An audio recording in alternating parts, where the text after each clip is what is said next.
Religion is an illusion, and it derives its strength from the fact that it falls in with our instinctual desires.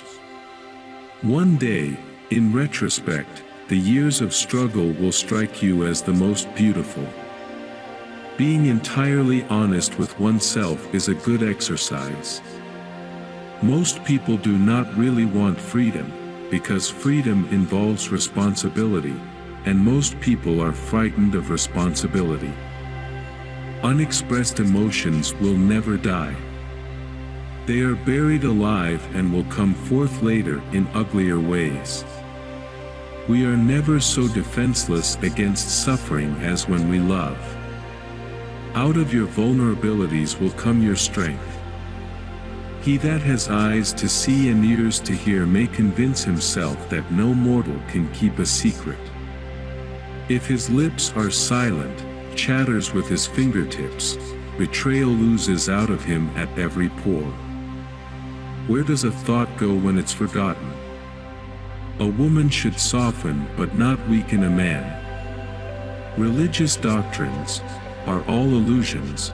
They do not admit of proof, and no one can be compelled to consider them as true or to believe in them.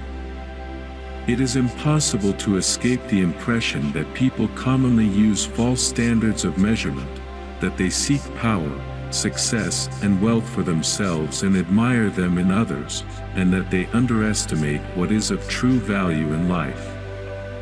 In so doing, the idea forces itself upon him that religion is comparable to a childhood neurosis, and he is optimistic enough to suppose that mankind will surmount this neurotic phase, just as so many children grow out of their similar neurosis.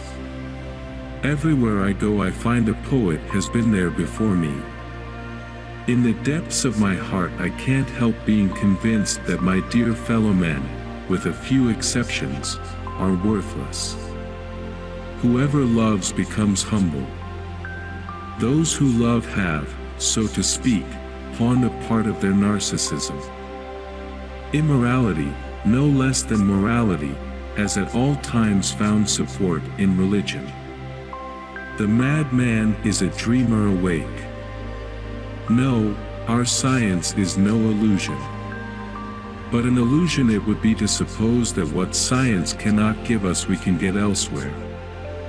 Life, as we find it, is too hard for us. It brings us too many pains, disappointments, and impossible tasks. In order to bear it we cannot dispense with palliative measures. There are perhaps three such measures: powerful deflections, which cause us to make light of our misery; substitutive satisfactions, which diminish it; and intoxicating substances, which make us insensible to it. Words have a magical power. They can bring either the greatest happiness or deepest despair. They can transfer knowledge from teacher to student. Words enable the orator to sway his audience and dictate its decisions. Words are capable of arousing the strongest emotions and prompting all men's actions.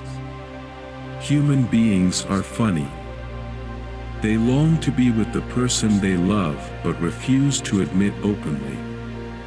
Some are afraid to show even the slightest sign of affection because of fear. Fear that their feelings may not be recognized, or even worse, returned. But one thing about human beings puzzles me the most is their conscious effort to be connected with the object of their affection even if it kills them slowly within. Religion is a system of wishful illusions together with a disavowal of reality, such as we find nowhere else but in a state of blissful hallucinatory confusion.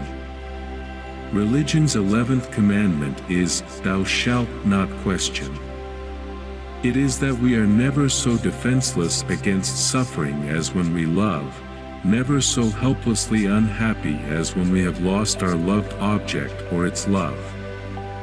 The virtuous man contents himself with dreaming that which the wicked man does in actual life.